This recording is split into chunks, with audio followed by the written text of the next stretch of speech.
I think we just have a wider definition of family now. In the book we talk about, we say it's any adult with a child, that's a family. So it even could be a grandmother and a child, and there are families like that. But now there are families that are step families, or they call blended families, where two people have gotten divorced, they get together. There's just all kinds of families, and now we have families with two women as the head and two men as the head. So, you know, new. It's new, because it used to be in the 50s. You know, the family was mother, father, and two kids. You know.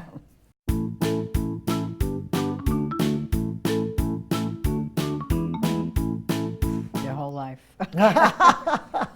No, it's true. It's true. I know that there's a lot of literature out there that says about the first 3 months, and then some people say it's the first 3 years. Yeah. The truth is that relationship is, and this is why why I study relationships. A relationship is really a vessel for two people, and each person puts something in. And even the baby's evolution is a wonderful thing. You know, babies' cries engage the mother. And so right from the beginning, the relationship starts.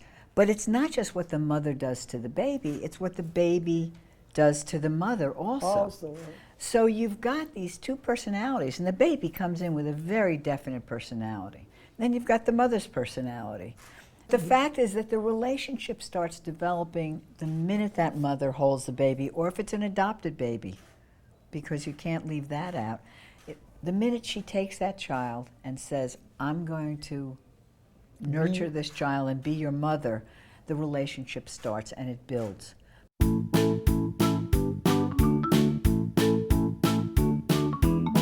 Well, that's the child-centeredness, though. Yes, I absolutely agree with you.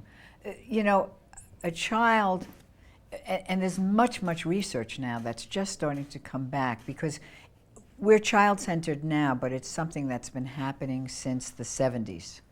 And it started with this self-esteem movement. Everybody was worried about children's self-esteem. So every child in the class got an award. You know, everybody had to be a winner. Real life is not like that.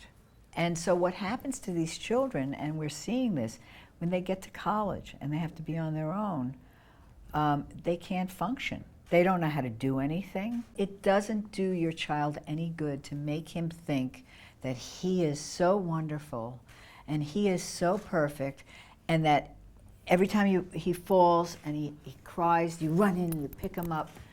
What happens when he goes in the real world? And his friends aren't going to do that for him. Teachers are not going to do that for him. His boss is not going to do that for him. And a lot of bosses are complaining about the kids that have been raised this way, that they think they should be executives. Yes. What do you think about this? Well, I just wrote a whole book about family, so I agree with you. I mean, I say actually relationships is everything. But it's in the family that we learn how to have a relationship. It's like a laboratory. And you learn how to have differences in a family. You learn how to cooperate. You learn how to sense another person's mood. You learn when to walk away. Sometimes that's very important. To be different. To be different and to accept difference. Because if you're accepted in your family and you're supported in your family, you can go out and face anything.